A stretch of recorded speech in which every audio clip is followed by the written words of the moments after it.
What's good, YouTube? This your man Spill Dog. Yo, man, I was looking at this video that I can't remember who actually made it. I think it was Mark Nash or something like that.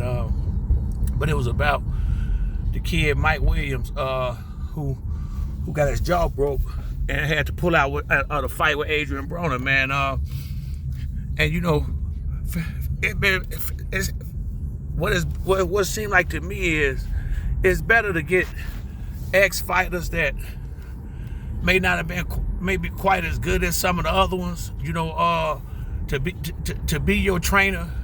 You know, you don't want to get these guys like Floyd Mayweather, Roy Jones, people like that, especially if you're talking about training you, man. A lot of times, because they were so good at their day, you know, they expect everybody to be quite, you know, just as physically talented as them. You know, some guys are just as good as fighters, but they got to work hard, you know, and do it somewhat differently than the guys who, you know, like Roy Jones, like boxing came pretty easy to him, you know, from the outside looking in, you know, and I just look at the guys like Freddie Roach, Derek,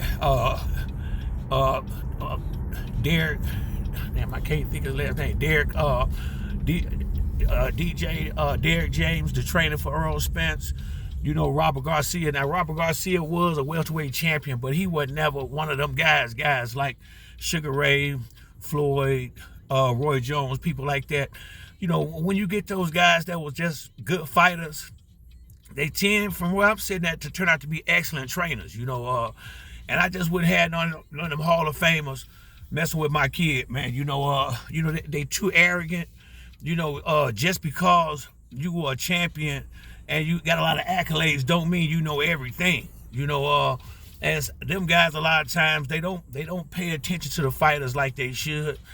You know, because it's all about them. Always have been. You know, and that's kind of how you get to those levels like they got to. But from where I'm sitting at, ain't nowhere in the world I would ever let one of them dudes like that train my son. You know, like Floyd Daddy was a great trainer, but he was a good fighter. You know, he wasn't never a champion or anything like that, but he trained and made a lot of champions. Now Roger Mayweather, like I say, you're gonna have some outliers to every rule. Roger Mayweather was a champion, but he was also a great trainer at the same time too.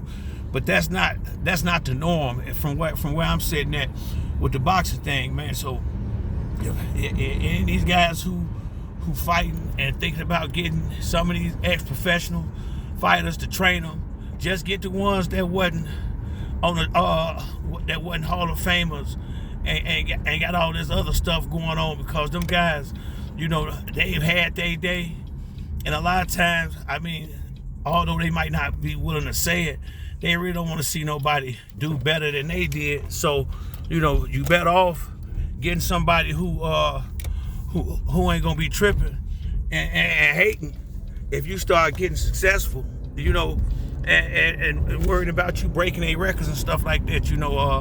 And I mean, that's real talk, man. I mean, you know, a lot of times it's just best to get one of them guys. See, the guys who didn't make it to the top, their ego don't get in the way when they training. So, you know, they not hating on their fighters. They actually want to see these fighters be successful, because that to some degree it kind of affirms that they, you know, what they possibly could have done as a fighter, or whatever the case may be. But that's it for me on this video. If you like the video, hit the like and subscribe. Till next time, it's your boy Spill Dog. I'm out.